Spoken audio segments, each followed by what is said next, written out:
because the changes in this board and et cetera. But there was a great deal of time last year where VIPA did not support CAT. True. And, you know, the board could change tomorrow and VIPA could not support CAT again. And something like that is just the situation where it's best to avoid the appearance that there could be. Well, we were just curious if anyone, you know, on the selection committee had even been in the building or used the camera or, you know, used the facility as a consumer.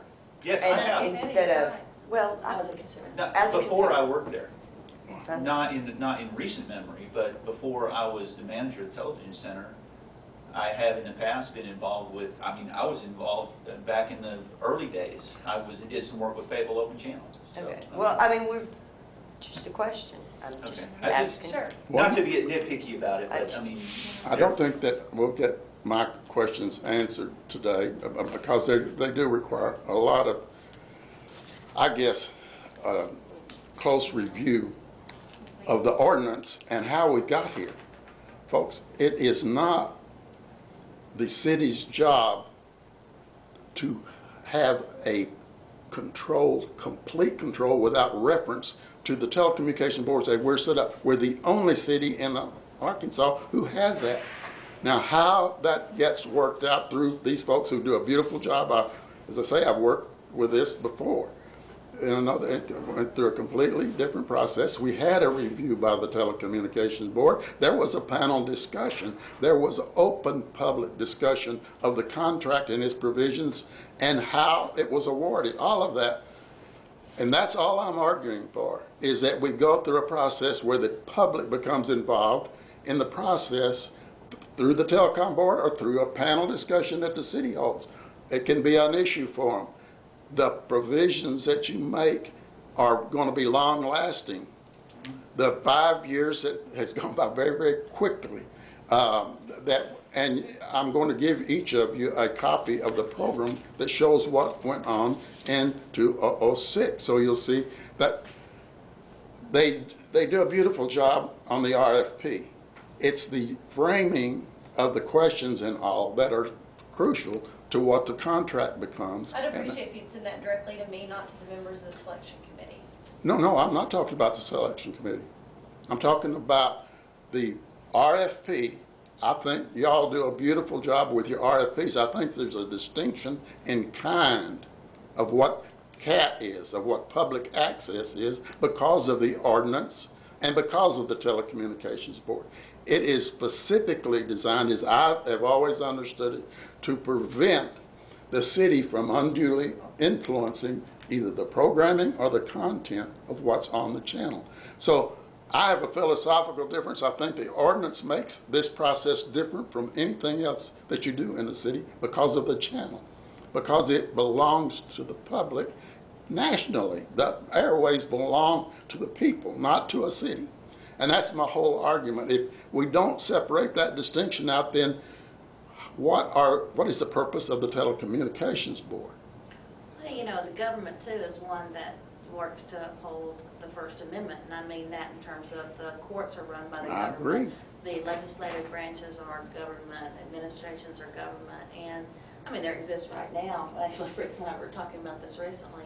I mean, we have a contractor that says you can't do particular things, or you know, and that's caused me concern because I think there may be First Amendment violations going on. Now I'm looking at going, oh no, like if you say you can't film any political messages, or we will not broadcast any political messages, or any messages 72 hours before an election, and it doesn't specify what the message is. It could be about a dog house, but there's a policy with this contractor that says we won't film them unless they've already been broadcast one time. Or there might be something that says, oh, you can't say anything about, do a 5-minute take and you can't say anything about whatever the subject is because it might be perceived as something. Yeah, and that I see as maybe a problem. There's some specific policy things that Community Access Television has done. In the obscenity clause? No. Okay. No. I mean, I know the no campaigning 72 hours before. I mean, and that just primarily goes to elected officials coming in and doing short takes.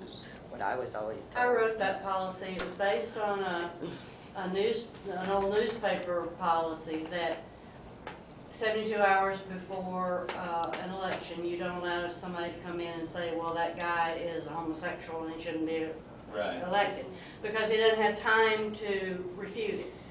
And with with public access television, any program could be political. And so that was the way we decided, and also we can't make content decisions. So we said no new programming within that 72 hours. And there's a difference between the First Amendment and FCC regulations, where the FCC regulations are the ones that say, you know, that giving an opportunity to speak back. You know. Well, We're getting close to Yeah, 12 o'clock. Yeah, but Are there any other- those are great and are there any other discussions. questions specific to the RFP? Yeah. I Or just the have a real operation- quick question. Or the I know operation of the... this is a question that I'm probably the only one in the room that doesn't know. When will this new contract go into effect? January 1st, January 1st, 2011. 2011. Okay. yes. January 1st, 2011. Assuming that everything goes through process and And the city they're- council, and the city council approves They're it. due on August 13th. I'm mainly asking these questions just in case it's a slow news day at work and I have to write a story about this, which I doubt it will be because, you know, the DOS baby murder and everything. Anyway, but just in case, so they're due on the 13th. If the contract goes into effect on January 1st. Pending and it has city council the approval. committee will Council choose, the selection committee will choose the provider, the city administrator, and the city attorney will write the contract, and then the city council votes on it at some point later in the year. That's probably an appropriate way to say it, right? Okay. Excuse me, you left out the telecom board, didn't you? That'll have to be addressed by KIT.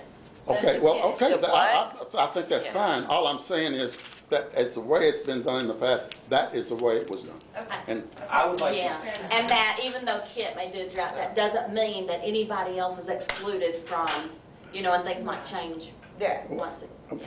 Well, I'm just trying to get the nuts and bolts of it Nuts down and- for nuts and like bolts. a Nuts 30-second and VO, bolts. assuming I have to write one here for the next bit. I would like to say, as a wrap up for this whole session, thank you very, very much for coming.